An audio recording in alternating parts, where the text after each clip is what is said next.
Welcome back to my channel. इस channel में हम लेस देन 5 मिनट्स में एक फिजिक्स को सीखने की कोशिश करेंगे। आज हम सीखेंगे वर्क, एनर्जी और पावर होता क्या है। आपके लिए एक छोटा सा सवाल है। मान लो आप 2 घंटे से एक दीवार को धक्का दे रहे हो। आपकी मम्मी आके देखेंगी कि आपने काम क्या किया है। मम्मी क्या बोलेगी? तुमने तो काम कुछ किया ही नहीं है। एक्चुअल फिजिक्स वही होता है। वर्क का फार्मूला होता है फोर्स इनटू डिस्प्लेसमेंट। यहाँ पे 2 घंटे से दीवार को धक्का देने के बावजूद वो दीवार वहीं से खिसका नहीं, मतलब इसका डिस्प्लेसमेंट अभी भी 0 ही है। डिस्प्लेसमेंट 0 होने के कारण जो कार्य होता है, वर्क होता है, वो भी 0 हो गया। मतलब वर्क होने के लिए फोर्स यानी बल और डिस्प्लेसमेंट दोनों का होना ज़रूरी है। अब समझेंगे एनर्जी क्या होता है। एनर्जी को ऊर्जा भी कहते हैं। जब एक वस्तु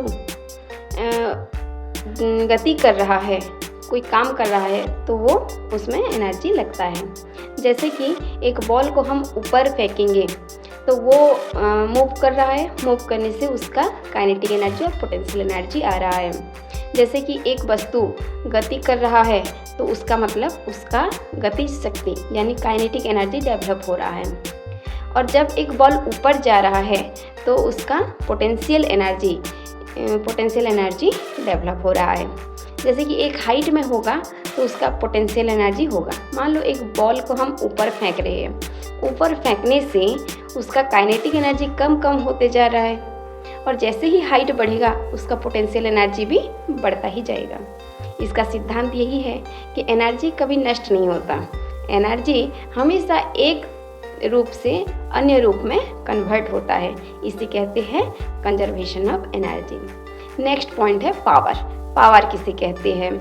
पावर होता है कार्य करने का स्पीड। अगर आसान भाषा में समझेंगे तो P होता है W/T। मतलब एक काम को करने के लिए कितना समय लगता है उसे कहते हैं पावर। मान लो 2 व्यक्ति हैं और 2 व्यक्ति एक ही काम को कर रहे हैं। एक व्यक्ति जल्दी ख़त्म कर लिया और दूसरे व्यक्ति ने कुछ समय बाद किया, तो उसमें किसका पावर ज़्यादा हुआ?